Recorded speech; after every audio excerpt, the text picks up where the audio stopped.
Muy buenos días, hermanos, que el Señor les bendiga. Damos gracias a Dios en esta preciosa mañana. En esta preciosa mañana, día 6 de diciembre, estamos a martes, estamos ya avanzando en este último mes del año y continuamos, hermanos, con los devocionales de cada mañana de lunes a viernes.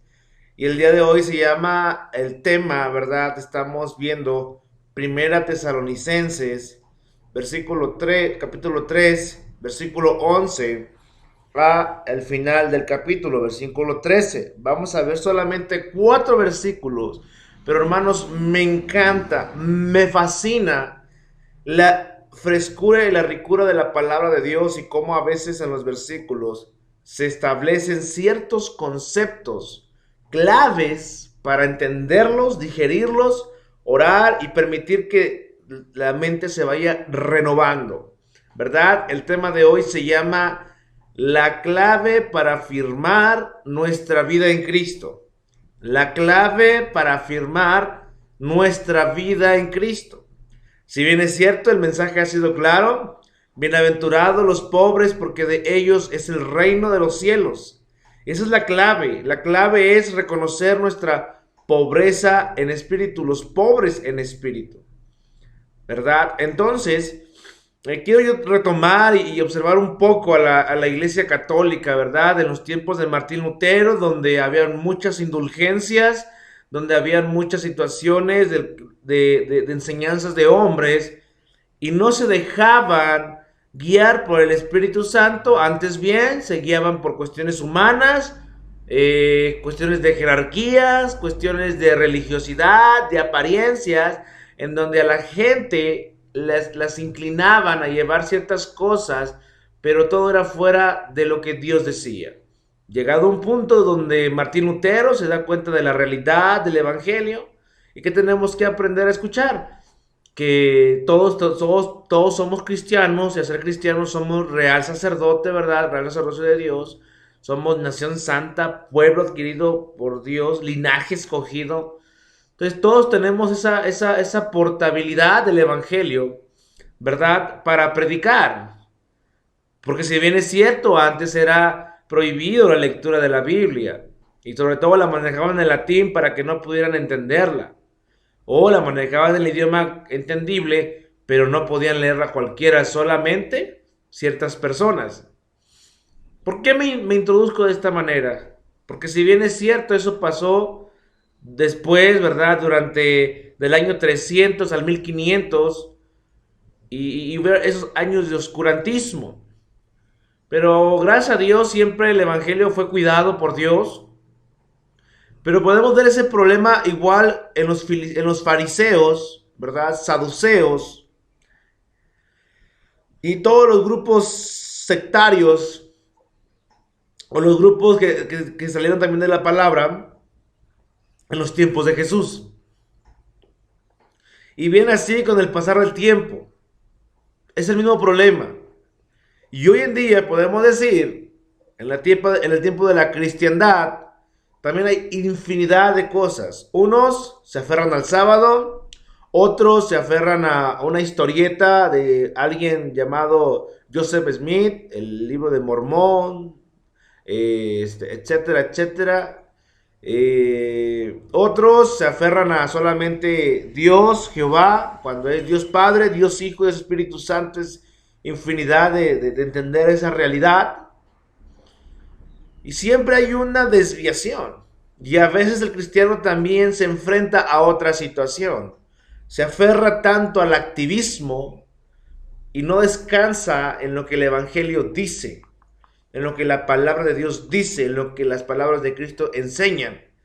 Y me encanta porque hoy podemos encontrar el deseo, el anhelo, la petición de Pablo a la iglesia de Tesalónica para que sigan creciendo. Si de por sí ya estaban creciendo, ya los de Acaya y Macedonia estaban creciendo, ahora me topo con esta porción de la escritura, 4 versículos enriquecidos de conceptos para entender la clave de afirmar nuestro corazón. Porque no hay ningún problema en entender que para entrar al reino de los cielos no podemos hacer nada, absolutamente nada.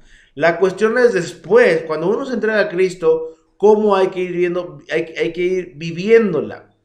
Y la clave es nunca perder lo mismo que aprendimos al principio. De la manera que habéis recibido a Cristo, así seguir con Él y permanecer en Él. ¿Cómo lo recibimos? Entendiendo que no podemos hacer nada para entrar al reino de los cielos y que Dios lo ha hecho todo. Lo mismo, ¿cómo vamos a afirmar nuestro corazón o nuestra vida en Cristo? ¿Cómo vamos a crecer? De la misma manera. Y nuevamente me topo otra vez con otra porción de la escritura en donde se afirman estos conceptos. Esa es la base de toda vida cristiana y con la responsabilidad de. Vamos a ver lo que dice el versículo 11. Mas el mismo Dios y Padre nuestro y nuestro Señor Jesucristo dirija nuestro camino a vosotros. Recordemos el contexto, está hablando de una situación donde quieren ir a verlos, no se ha podido porque Satanás ha estorbado, porque Satanás hace su chamba, porque ellos y lo de Tesalónica estaban pasando muchas tribulaciones y era imposible verse. Y él dice, bueno, mejor descanso porque ya fui, ya mandé a saber también, y al no poder verse manda a alguien para ver, regresan y entonces sabe que está mejor. Y es ahí donde manda la carta, ¿verdad? Está diciendo lo que ha pasado. Y dice, mejor, ¿saben qué? Que Dios dirija nuestros pasos. Primer concepto, hermanos, de la clave para afirmar el corazón. Que nos enseñemos a que Dios nos dirija. Que podamos entender cuándo es que nosotros estamos queriendo dirigir nuestros propios pasos. Que queramos entender cuando nuestra humanidad es la que está estorbando el que yo pueda ser dirigido por Dios. Esa es la clave. Y la pregunta es, ¿cómo estás dejando dirigir tu vida en Dios? ¿Verdad? Claro, esto es algo particular, está hablando de ir a verlos y ¿saben qué? Mejor yo quiero que Dios me dirija en el tiempo que Dios quiera que yo lo vea. Yo les comparto, yo tengo el deseo de hacer algo, de platicar con cierta persona, pero no quiero ser yo, no quiero ser esa humanidad que busque, no, yo quiero que Dios ponga el escenario perfecto donde yo ni lo pensé, en donde no agarré cierto argumento, sino que todo fluya. Esa es la clave, hermanos. Tenemos que aprender a dejar que Dios deje caer las cosas sobre su propio peso. Si hay tribulaciones, que terminen en su fin. Si hay problemas, que lleguen a su fin. O en medio de problemas o fuera de los problemas, que Dios permita el anhelo del corazón. Que Dios dirija nuestro anhelo del corazón y que se ejecute cuando Dios quiera. Tienes que vivir tu diario andar, tienes que hacer lo que te corresponde, pero deja que Dios obre en todo momento. Pregúntale al Señor, ¿a quién vas a ver a hoy? ¿A quién vas a predicarle hoy? ¿Cómo voy a poder hacerle, Señor? ¿Qué quieres que lea? Y Dios te va a dirigir. Porque si bien es cierto, cada miembro es diferente, cada miembro tiene diferente crecimiento, pero el Señor está en todos. Amén. Y entonces, ese es el mensaje, hermanos. Dejar dirigirnos por Dios. Ahora muy bien, vamos al siguiente versículo. Y dice, y el Señor os haga crecer y abundar en amor, unos para con otros y para con todos, como también lo hacemos nosotros para con ustedes. Qué bonito, hermanos, qué bonito. En Corintios se encuentra el mismo concepto y dice, porque Dios es el que hace la obra en todos y por todo. Él hace todo. Y aprender a entender que todo es asunto de Dios es aprender a dejarnos dirigir por Dios y dejarnos que Dios nos haga crecer. Y el Señor os haga crecer. ¿Quién? Cristo. Cristo es el que lo va a hacer. ¿Verdad? Porque atrásito, vamos a ir para atrás otra vez, dice, el mismo Dios y Padre nuestro y nuestro Señor Jesucristo dirija nuestro caminar. El mismo Dios Padre. Pero en el 2 ya dice el Señor. O sea, Él está todos los días con vosotros, Él nos hace crecer. ¿Por qué? Porque es lo mismo. El Señor Jesucristo lo que hacía cuando estaba en la tierra, es decir, lo mismo que yo veo al Padre, eso hago. Las palabras que el Padre me dijo que yo dijera, esas mismas las he dado a conocer. Entonces, al hacer esto, el que hace las cosas es Dios, pero Jesucristo está involucrado siempre porque son uno mismo. Entonces, Él me va a hacer crecer y os haga crecer y abundar en amor. Tengo que crecer en amor y tengo que abundar en amor. Pero ¿qué pasa a la hora de la práctica? Muchas de las veces se nos complica. ¿Por qué? Porque de una extraña manera y razón queremos nosotros autocrecernos en el amor. Tenemos que examinarnos, tenemos que ver nuestros errores, sí, pero tenemos que entender que la mejor manera de ver nuestros errores es que el Espíritu Santo nos diga dónde estamos mal. Que redarguya nuestro corazón a través de la palabra y de la oración, por la fe que Dios nos ha dado y el amor que tenemos de Él y la esperanza viva que tenemos. Esa es la clave, hermanos. Dejémonos hacer crecer por Dios.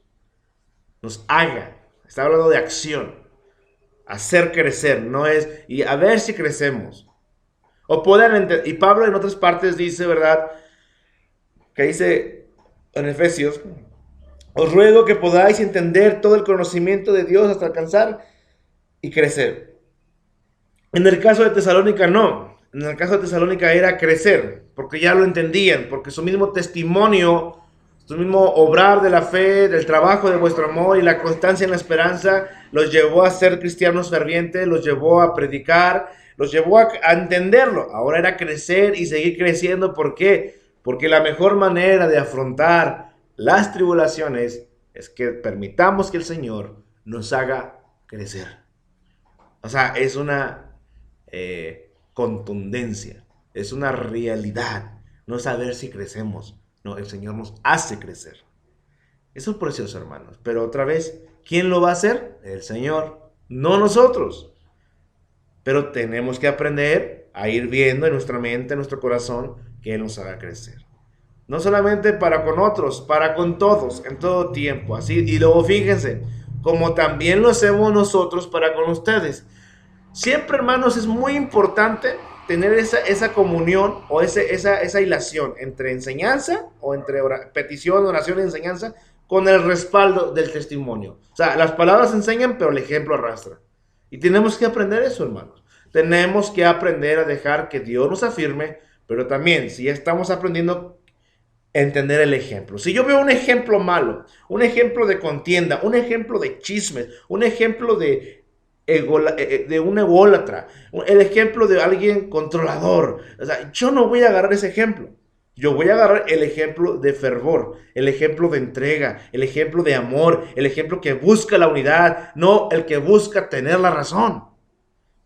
Es algo precioso, hermanos. Está hermosísimo. Para que sean afirmados vuestros corazones. ¿Ven? Ojo, ¿quién dirige nuestros pasos? El Señor. Claro, es una cuestión particular, pero se puede aplicar. 2. ¿Quién nos va a hacer crecer y abundar en amor? El Señor. Esa es la clave para que nuestro corazón sea firmado, nuestra vida sea firmada en Cristo. Pero ojo, la evidencia de saber si mi corazón está firmado o no se encuentra en esta expresión: irreprensibles en santidad delante de Dios nuestro Padre. De Dios nuestro Padre, en la venida de nuestro Señor Jesucristo con todos sus santos. Así que, hermano, aprovechemos el tiempo para que nos permitamos dejar dirigir por Dios, nos permitamos que Dios nos haga crecer en amor y abundar en amor. Y esa dinámica día con día, el día del Señor, va a haber santidad. La santidad que a Dios le agrada. La santidad que está de acuerdo a lo que Él dice. Así que, hermanos, en la venida de nuestro Señor Jesucristo, con todos sus santos. Así que es menester, hermanos, que aprendamos a pedirle dirección a Dios y dejarnos dirigir por el Señor. Hermanos, que tengan un excelente martes. Que el Señor les bendiga, segundo día de la semana. Seguimos en contacto, hermanos, y muchas gracias por su atención. Saludos. El hermano Eric Yael.